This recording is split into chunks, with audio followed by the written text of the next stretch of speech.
Are you in a band? Are you an entertainment entrepreneur? Are you a musician, songwriter, or producer? Or are you wanting to start a career in the music industry? If so, then this podcast is for you. On the Do That Music Thing podcast, we'll be interviewing subject matter experts, artists, and other leaders in the music industry to identify actionable strategies to move you forward in your career, spark some inspiration, and at the least just have some fun talking about music. So let's get to it and do that music thing.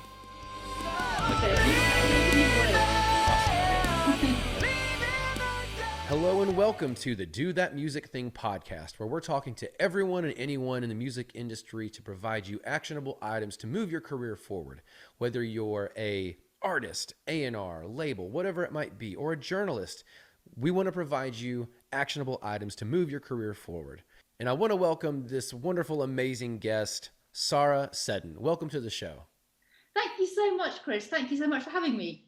Absolutely. Sara and I met promoting one of the records that I was on with the Faust band, and I came across your Twitter account, the bucket list, and I was just absolutely amazed with how well and how active you are in engaging artists. But that's kind of I think what a music journalist it needs to be, right? Yeah, I think I'm really lucky because I have the kind of job where I can listen to music as I work, and not everybody can do that. So it gives me a lot of time to listen to new music, to get a feel for what sounds good, new bands coming out, and also just to really appreciate the huge diversity of music that we've got going on globally. I think it's never been as diverse as it is right now. And I mean, that's got to be fantastic as a music journalist. You're getting your pick and you're getting out there and meeting folks. Yeah, it's fantastic. You kind of need more hours in the day to listen to more. You wish you could talk to even more people because you can barely scratch the surface. So on this podcast, we really want to provide folks with, ways to enhance their career in the music industry. And it's not just for artists. It can be for songwriters. And in this case, Sara, you are a journalist. And to me, and I think a lot of people need to understand how important music journalism is, in breaking new artists, in sharing. We live in a world of content, and music journalists are a key player in that content creation. So go ahead and kind of describe for our folks that might not understand what a music journalist is and what a music journalist does. Sure. Well, I suppose the main part is listening to as much new stuff as you can. Obviously, I get sent a lot of music, which is brilliant because it means that a lot of it just comes right into my inbox. And also just, finding new things to listen to, maybe from Spotify, maybe recommendations from friends, or you can go down some kind of rabbit hole whereby you listen to one band and think, oh yeah, that's really fantastic. And that band, you kind of follow the trail backwards, and that band might lead you to a different band and so on and so forth. So there's a lot of listening. And then the hard part is figuring out who to interview, because obviously I want to interview so many people, but time is finite, right? It's like you and your songwriting, I'm sure you'd like to spend more hours a day doing it than you actually do. And so, yeah, it's narrowing it down really every week to a list of people I want to interview that week to make it as diverse as possible. So I want to have, ideally a bit of rock. I might have perhaps a bit of folk or a bit of punk or pop punk, just to kind of mix it up for people. So there's hopefully a little bit for everyone every week. Love the diversity. That's one thing that I don't think people who listen to music honestly do enough of. I think I was lucky enough to be raised by parents who, listen to all forms of music. My father, a jazz musician, my mother, a classically trained vocalist who sang country. So that's awesome. You have a very interesting path, how you have kind of, come out of university or, come out of that formal training, because you don't just write for music. So I would love for you to explain your story and your trajectory into what you're doing now, and, let people know that there isn't just one set path to do something. There really isn't. I think that's the one great thing about music, is that people I know have come to it from so many different paths, and it's something that I think is actually very accessible compared to a lot of other fields, despite what some people say. because I started off initially after college as a business journalist. I'm still a business journalist, but I've covered various sectors over the years. I started off working on a trade journal in London covering real estate, and then I moved to California for a bit, which was fantastic, covering technology over there. Then I segued back to the UK where I worked a bit working right about finance for a little while before I moved to Germany to write for Dow Jones. So I've covered it's I think journalism is one of those sectors where you're expected to move around a lot because jobs are literally everywhere and you can do the job from anywhere. So it's very easy to move into new sectors at the same time. And that was a point in my life when I got very interested in architecture. So I was lucky enough to move from Dow Jones to the Wall Street Journal because they were part of the same group, because they were looking at the time for somebody to cover European architecture and sort of real estate in a broader context. So I did that for a long time before I moved to the New York Times to do a similar thing, but looking more at the residential sector. So yeah, I mean, I think what I'm trying to say is that you can move from any field of journalism into a different one. It's generally fairly easy. And in the same way I came into music, I really wanted to write about music and just thought I would start my own blog because it was something I wanted to do for a long time. I sounded the idea off a couple of friends, and it started really just when COVID had hit, and we all had a bit more time on our hands. As much as we were at home more, we weren't commuting as much or going out, to conferences or other work events. And I felt, if I don't do it now, I'm never going to do it. This is the time, and that's how the Bucket playlist started. And I think that's when I reached out to you. So honestly, I Yeah, we believe met that early on, didn't we? we did. And you were the first person I think that actually showed interest in the Faust project, from a journalism perspective. So thank you. My pleasure. I'm very glad that we found you too, because we're big fans of yours. Oh, appreciate that. Journalism has always played an interesting place in the music industry. I think most people think of things like Rolling Stone or, gosh, Q Magazine Yeah. or Classic Rock Magazine. How have you seen this shift from traditional print into digital? How have you navigated those waters? I think it's generally quite reflective of how music journalism has changed in the last decade. Because I think there was a time, I know when I was a kid, and I'm sure you too, we read music magazines. That's what we did. We'd go with our pocket money, we'd buy the latest issue, we'd go home. That's what we'd spend that day doing. But I think there's been a big shift away from print media in general, and that's certainly also true with music journalism. And there's still a place for it, absolutely. We need the Rolling Stones and those kinds of titles. But I think as social media has grown and the marketing for that has grown, something that you know a lot about, that's given a whole kind of new platform to emerging artists. Because if you've got a social media presence, that I think that's quite easy then to navigate into having a reasonable kind of present in different countries, because now it's so easy to find a band in, say, somewhere like Sweden, and try and get that band out to other countries and other continents. And I think the digital, I think actually most of the music journalism that a lot of us read these days is digital. I don't think that we'll see the return to print music journalism we've seen in the past. And I think that the great thing about digital journalism is that it just gives you a bigger platform. Anyone can click onto the site from anywhere in the world. You don't have to try and track down a local copy of local issue of something. It just makes music more global. And that's what music was always designed to be. Yeah, it's almost been it's been democratized. Yes, It's it has. It's leveled the playing field a bit, a bit. and it's interesting too. I think there's good and bad things when it comes to democratization.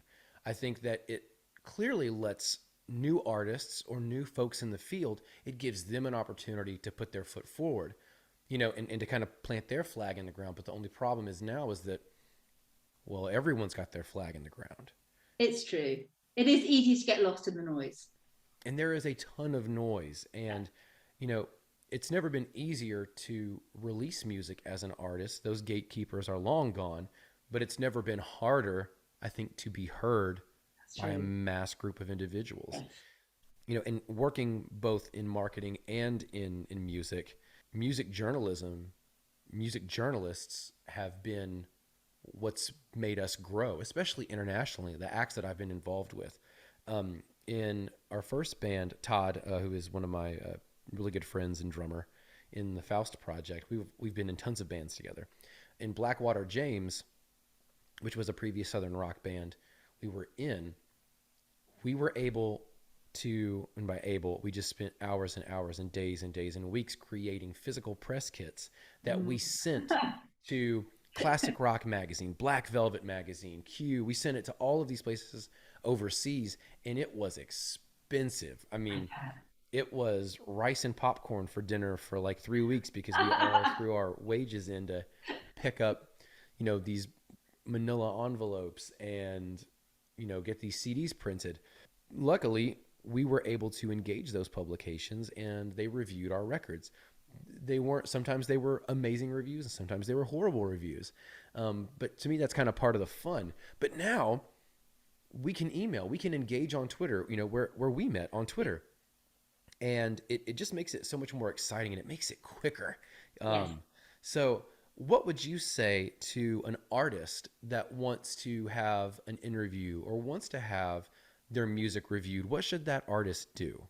I would say that their first port of call should be to contact as many print titles, digital titles, blogs, any kind of, music forum, radio stations that they can get hold of. I think, get it out to as many people as you can.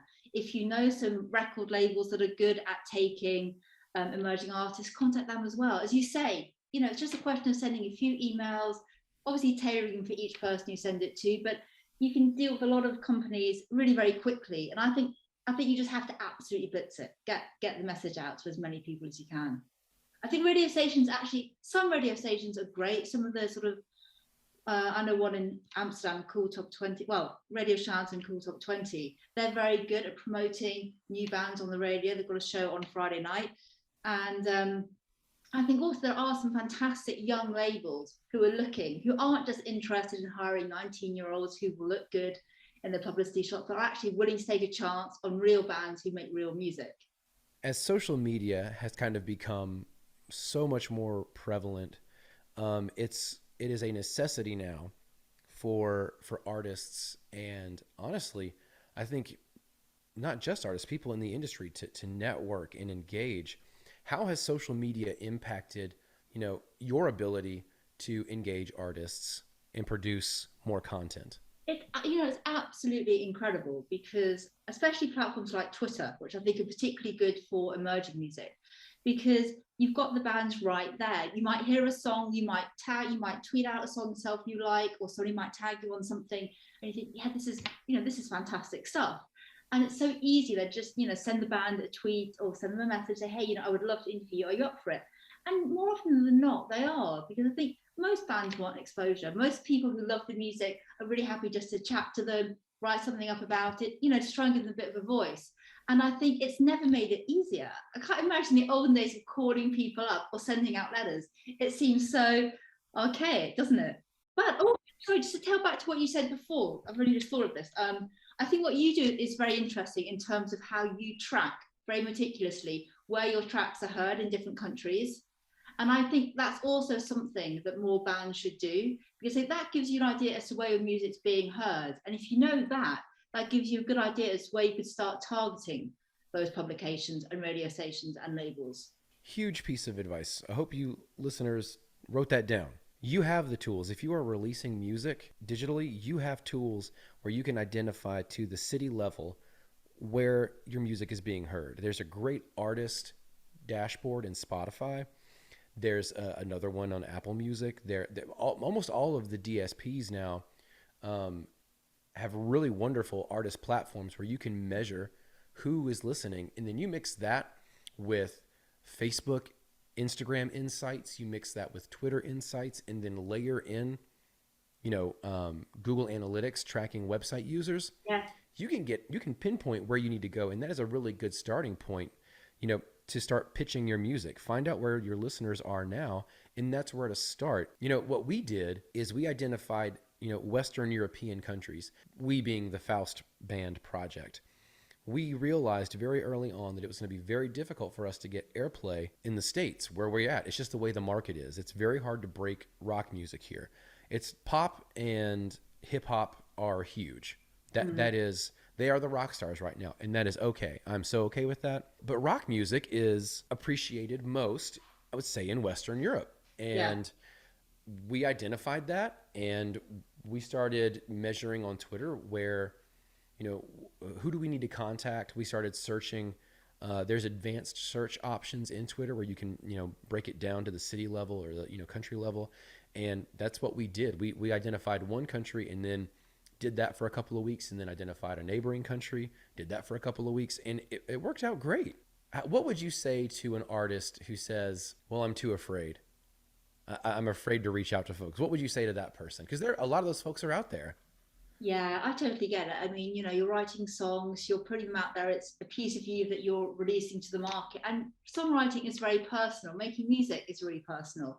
And sharing that in general at first, when you don't really have a platform, it's just must be a really, really scary thing to do.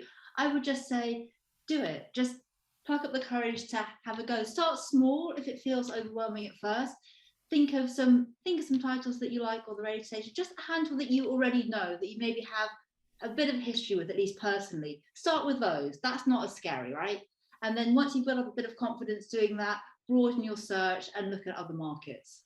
I think another huge important piece around being an artist in reaching out to music journalists is understanding your brand and understanding your story. How important is it to come to the table with a story to a music journalist? It definitely helps because I think if you come to any kind of writer with a decent backstory, that's going to pique their interest. So if you have a fairly well put together EPK where you're saying a bit about the band or the singer, your backstory, where you're from, how you would define your music, what's going on, what kind of music you're producing, what we can expect from you next. That's really fantastic because it gives you a backstory to start off. You might think, actually, that sounds really interesting. Oh, they've done that. Yeah, that's definitely a story. So yeah, I think some bands don't have EPKs, and that would be my other piece of advice. Even if you just write it up as a Word document yourself with your bandmates, do it because it's the most valuable thing that you can send out initially with the music.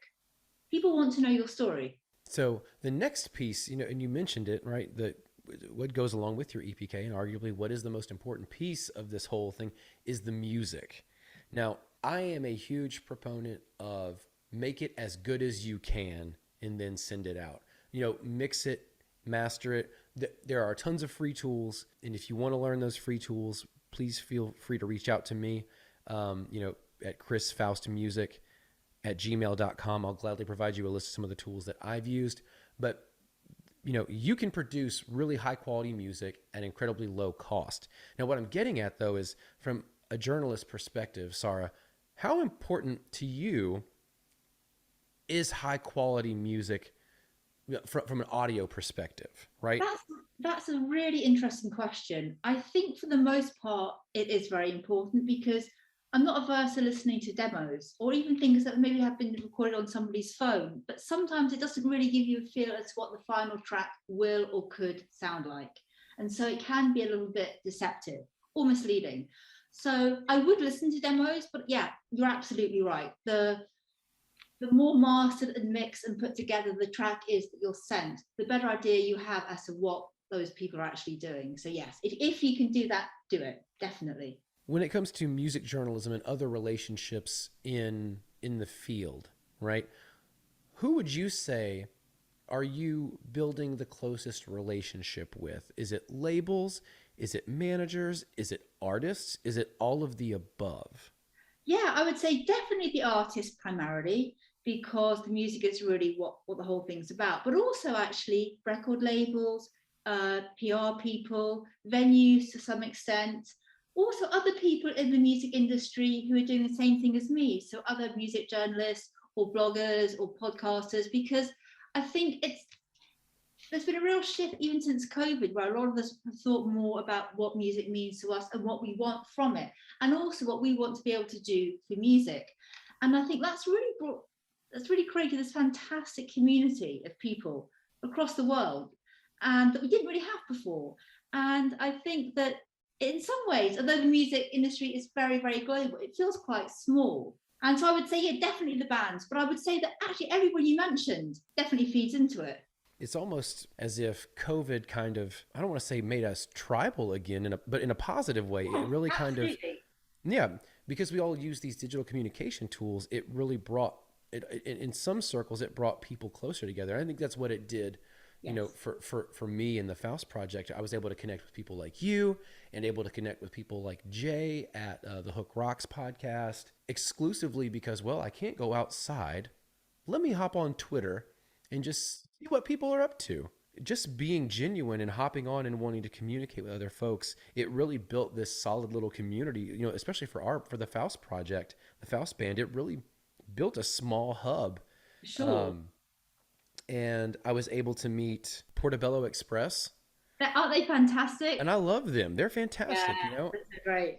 But I would not have known them, I think, had you not had tagged us in a guitar post. Ah, Um, yes. for our listeners, Sara is also, I get the feeling that over the next 20, 30 years, she's going to have an incredibly huge guitar collection. She's a Might be guitar right. appreciator, and she tags a lot of us on Twitter, and we start these wonderful conversations about guitars. We do, we do. Yes, the guitar corn thread. Actually, I've been very lax recently because I've been busy with work and I haven't done as many. But yeah, but yeah. Actually, you're making me wonder. You talk about the music community being smaller and how it all become kind of more interconnected since COVID.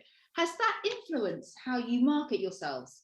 I don't think it's changed what we've wanted to do, but it's definitely changed how we market. But I'm a huge advocate of never let a crisis, like never let a crisis slip by because a crisis or a challenge is an opportunity that's just Definitely. in a costume. And in fact, there is a great children's book called What to Do with a Problem. And I suggest every person that wants to start their own business or want to be a band or an art, go read this children's book. It is absolutely incredible. Who's And it it talks, by? oh, I'm not sure of the author, but it is called What to Do with a Problem. I can look it And up. it's this small child is like, I tried to ignore it. I tried to hide from it and it never went away. But then I discovered something inside the problem and it was an opportunity.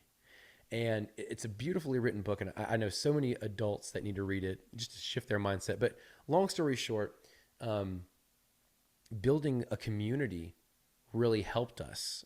I'll use Twitter as the example. I spent most time promoting our music on Instagram and Twitter, but Twitter really popped out as kind of the front runner. This new shift in communication and tribalism, we use it as a positive, but it really gave us the opportunity to engage folks in different markets because Yeah. of overlapping interests and values. Like you do the guitar threads, that's not necessarily what the point of the Faust band is. It's a huge piece because we're in a band. Sorry, you are a journalist. So, but guitars aren't necessarily a part of what you do every day. Um, Sure. but it's overlapping value. And Exactly. that shift really showed me is that's how we all can connect best on social media and how artists can connect with fans, with other industry folks. Do it by authentic overlapping values. Dave Grohl is a great example. Dave Grohl is a huge barbecue, like smoking meat fanatic. And Is like, he? I never yeah, knew that. yeah. And I think that's how him and Zach Awesome. Brown have like made a relationship together. Zach Brown has a place here in town. But take that as an example. Like, sure, they're great musicians, but what really solidified their relationship, I think, was their love of smoked meats. That's So, awesome. um, I love that. but use things like that. You're people. We are all people. We all have loves and hobbies outside of our passions as well. And that's how you can make really solid relationships and solid connections. Absolutely. And I think the key is what you just said with the word authentic. I think people can tell online or elsewhere if you're being genuine or not. And people definitely, definitely respond well to that. And I think, if you're an artist and you show a bit of your personality, whether it's in an interview or online or in a different space, people will always respond to that because people want to know the person behind the story, right? They want to know what were the formative years like? what does this person like to do in their free time, and they're not spending it on music. And I think it's the really genuine people actually who make the best platforms. And that is an incredible point, but also that has shifted since I would say the 70s, where you wanted rock stars that were larger than life, that were mysteries. Your David Bowie's, your Kiss, um, gosh, even like Cream on some level, where Yeah, you know yeah. they all seemed larger than life, and you didn't know about them. They were a mystery, and that's what kind of drove you to it. That is no longer the case. As much as I love that era and I love that mystery, like the Alice Coopers, like no, is it him? Is it not him? Like, is he really like this? Ozzy is a great example as well. But Ozzy is a great example to show how that shifted. He went from Prince of Darkness, biting heads off bats, being an absolute, larger than life rock star, to literally opening the floodgates for reality television, bringing cameras into his home, and showing that he is also a human being. He is a real person. So authenticity is the way to go, no matter what you do. I think that that's it's a hard pill to swallow, and I have a hard time with it too, because to me, that's what a quote unquote rock star is. It's larger than life, but that is not the reality. People want to know the people They behind the do. music. And this goes back to what you were asking earlier, what I think bands should do when they sort of send material out. And I would say that too. Whatever you put in your bio, just make it as much about you as you can in the most genuine way. Try and tell your story in a way that feels personal and honest and meaningful. Because I think if you manage to get all of that in there and it sounds really honest and personal, that's what people want to see. And you'll definitely get a good reaction to something like that. And granted, crowds or fan groups have gotten smaller and smaller in a way. They really haven't gotten smaller and smaller. They've just gotten more niche. People are finding their tribe um, in a very granular way. Um, Whereas promoting music is no longer blanketing, right? It's identifying down to the person who likes this type of music and in that value. So yeah, the authenticity piece totally speaks to how effective that can be. When you are your authentic self, you are much more likely to connect with someone that has the same values as you. Absolutely.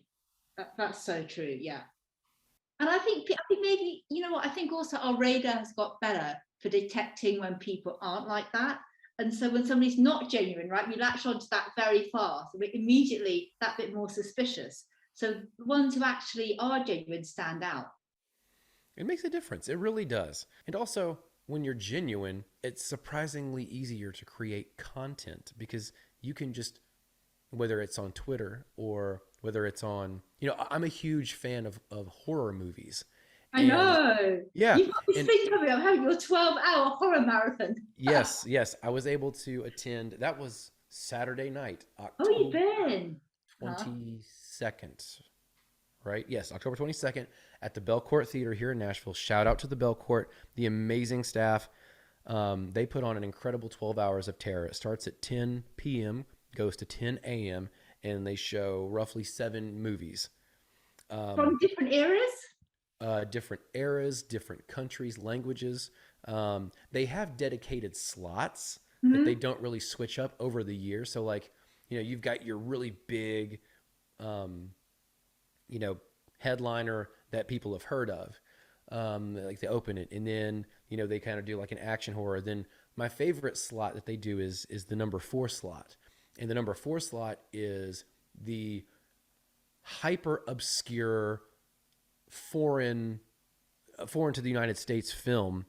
And this year it was a Yugoslavian Serbian strangler film called Strangler versus Strangler. Um, It's mad. One of my favorite movies that I discovered 4 years ago, because this is the 5th year I've gone and done this, was a German film called Angst, and it was Yeah. only shown twice when it was released. I think in the mid '80s or late '80s. Porn theaters are the only theaters that would air it, but it only was shown in 2 theaters. Not that it's remotely like sexually, explicit for the most part. it's just a very graphic film. Hmm. It's like first person inner monologue of a true story of a serial killer. And it, anyway, totally digress. That sounds But really as you, cheery. but as you can see, like horror movies are totally a passion of mine. And I was able to use that passion to connect with other folks and online, other songwriters. And there are Twitter groups that you can join around horror. There are Instagram hashtags you can follow around horror films. But let me flip this back and tell you how I was able to parlay that into a success or a win. Because I'm into horror films, I also inadvertently listen to horror scores and Oh, soundtracks. And I love the impact that music can make on a film, especially in a horror movie. I mean, think of, the Michael Myers theme, or even in the Friday the 13th, the okay. Oh God, little so things like scary. that. Yeah. Sound makes a huge impact on a movie. And I'm on Twitter, I'm asking, people, hey, what's your favorite horror movie out of these four? Who's your favorite, composer? And I'm on a songwriter app called We Should Write Sometime, which I recommend everybody check out. It's a great way to network with other songwriters. And I networked with this guy named Shane. And Shane is also an actor who acts in, low budget horror movies. Well, fast forward 3 months, I get to co-write and produce 2 songs for a horror movie.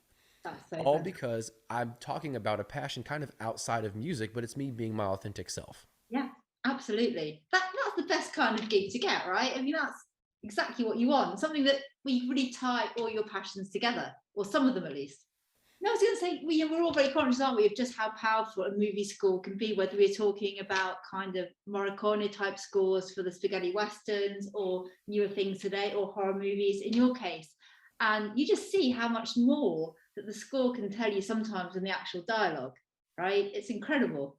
Yeah, it creates an atmosphere that the dialogue alone may not manage to do. Right. And it's the thing is it to me, the music is arguably just as important as the dialogue, Oh, as definitely. the setting, as the Yeah. lighting, as the actors. Yeah, It's I mean, almost imagine a another movie with actor. music, It's huge. right? But to wrap it all up, I mean, those opportunities would not have come to me had I not been my authentic self in social media and talked about my love of horror films.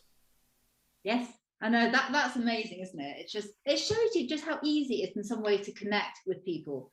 Going back to what we were saying about the music industry being a lot more, yeah, much more like a family than perhaps it used to be, and makes you wonder what you could do next, right? You could take other hobbies of yours, branch out into other things. Next one up is baking. Yeah, because you and your wife are massive Bake Off fans, aren't you? Hmm. Because you love Noel, right? I love Noel. A huge He is so fan great. of Old Greg. If you don't know what Old Greg is, go Google search, YouTube search Old Greg Noel. And it was a character of his on that skit show that he was on. On the Mighty And Boosh, you yes, on the mean? Mighty Boosh. I And can't remember the it is, character. oh my gosh, just you have to go Google it. It's absolutely incredible. It's one of the funniest skits I've ever seen. It's been out for 20 years, but I'm a huge Noel fan, and I love baking. Now, who would have thought a guy in a rock band who's been, I've opened for everyone from like Queensryche to David Allan Coe to, Saving Abel and Tantric and these bigger heavy bands, but I love to bake. And I love that kind of duality. That when you told me that the first time, it really made me laugh because it was such a great story. See, we need one of your songs on Bake Off. oh my We gosh, should write the intro. Noel, Paul Hollywood, did you hear that? We need one of my songs on Bake Off. Let's do it. Let's make it happen. Yes. Maybe I need to make a pie, but in the shape of Noel's face. You do. It has to look like him and it has to taste really good. Yeah, Yeah. okay, absolutely. So, Sorry, we but here we digress. go. No, but here's the thing: is that those are authentic passions of mine. That if I promote those passions, if I engage with other folks who also have those passions, I'm more likely to to make other important connections and put some wins on the board. Let's talk a little bit more about your personal taste in music. Sarah, go Oh, ahead. Let's give me like right now, and we'll stick with new artists. What are some, because that's one of your things. Music journalism is about breaking new artists and breaking new music. So What are some of your favorite new artists right now? New, we'll say, last like 3 to 5 years. How long do you have? Okay, there are so many. I mean, I've done nearly 400 interviews in the last nearly 2.5 years. So there are a lot of, that's only the ones I've actually interviewed. There are many times more that I haven't been able to interview because of time restraints. Gosh, who do I like? What was it? We love you guys. Oh, I love a Norwegian band called, they're crazy. They're called Longfield and Super Skeleton, that a friend introduced me to. That they've got tons of guitars, they track loads of parts, they've got the kind of energy that just gets you out of bed in the morning. They are amazing. I'm a big fan actually of a band local to you called the Sweet Lizzie Project. I don't know if you've come across them. They are a band of Cuban musicians who I think have been in Nashville now for the last couple of years. Um, Lizette, the lead singer, has the most beautiful voice. Think kind of Natalie Merchant type vocals, very powerful, very rich. I love a Yorkshire indie band called Civic Green. They have Dan has the most gorgeous voice. They have beautiful melodies, quite Beatlesy, very genuine guys, very genuine songs, very heartfelt. Um, there's a cracking band actually in LA called Lunar Code, who are my favourite because for one song alone last year, they had a song called Heartbreak and they tracked 41 guitar and bass lines. How can you not love them, right? Whoa. Check them out. They are fantastic. They're so polished. The production skills are amazing. It's mixed and mastered to perfection, I think, really. And their songs all have wonderful backstories. They're two extremely genuine, well, three, but two I spoke to, really genuine guys, and really fantastic. Who else could I say? I'm a big fan of a band from Norwich called the Islas. Nathan has a really beautiful voice. They have gorgeous guitar lines, really kind of jangly, insanely catchy. Once one of their songs gets into your head, it's going to be your earworm for the rest of the day. I would say actually what I've noticed, particularly in the last couple of years, I think the harder rock scene in Scandinavia has really erupted. I'm seeing so many amazing bands coming out of Norway and Sweden. I'm not sure if that's what you're seeing there in terms of whether you get more listening over there or if you yourself more interest in bands coming from there. But you know, there are other bands like Home 4 from Sweden or Liar Thief Bandit, also Swedish. Then you've got Norwegian bands like Diplomatic Immunity. Oh, well, they're Danish. They're not even Danish. Diplomatic Immunity, also heavier. God, I could go on for hours. Yeah, you're gonna have to stop me. But yeah, a big variety. Oh, and actually, I've got to give a shout out to a Norwegian pop punk band, or more punk really, called Oslo S. They are absolutely fantastic, insanely energetic. I couldn't tell you what they're singing about. I've got absolutely no idea. But that's the power of the music, right? Sometimes it doesn't even matter if you can understand the lyrics. It's amazing and wonderful if you can. But even when you can't, sometimes the music really speaks to you. Absolutely. And just a side note, any Danish and Norwegian metal bands are really what pulled me into the heavier side of music. I'm a huge King Diamond fan. Mm-hmm. Uh, I love King Diamond. I love Merciful Fate. But man, they can capture an essence of heavy that I've never experienced before. Just absolute. The only way I can describe, Norwegian, I mean, really any like power metal, black metal, all of it is just brutal in a beautiful way. That's Um, the best card, right?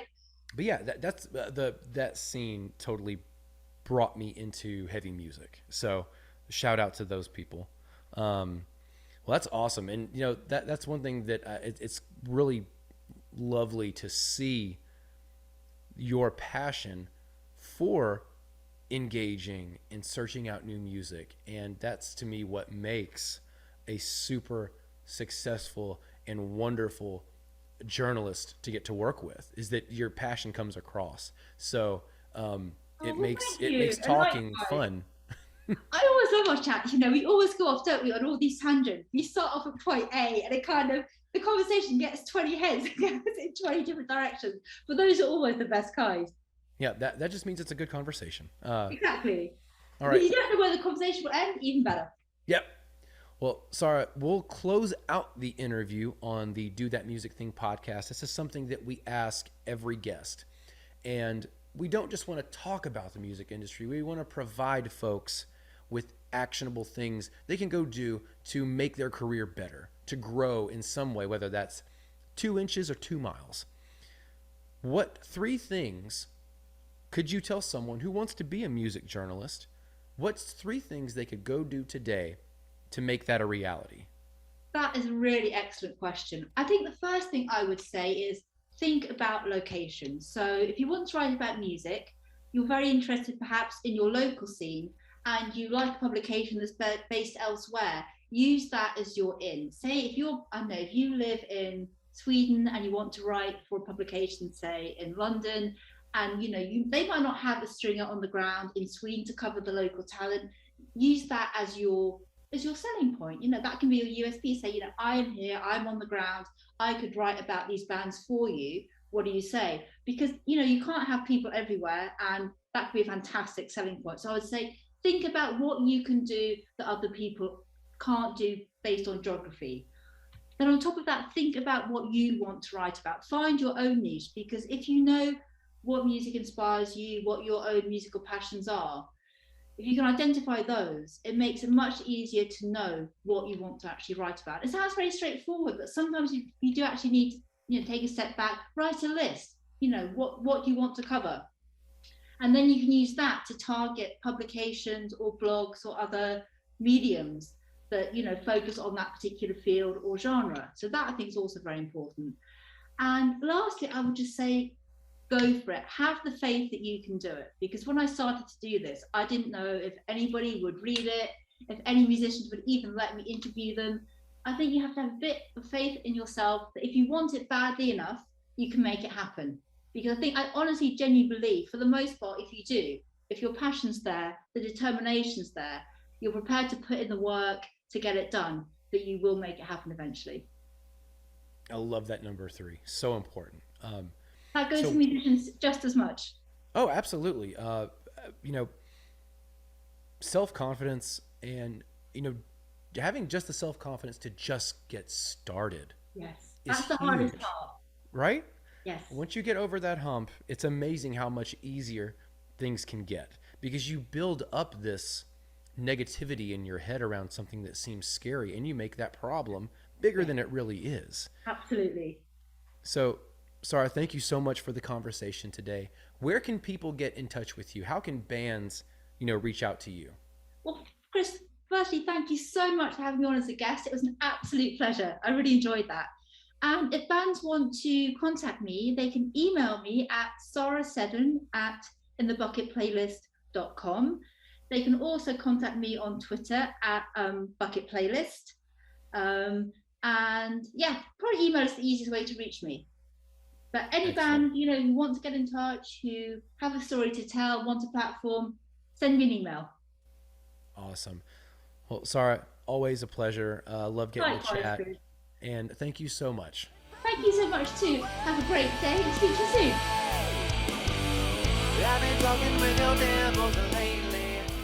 Thanks for listening to this episode of the Do That Music Thing podcast.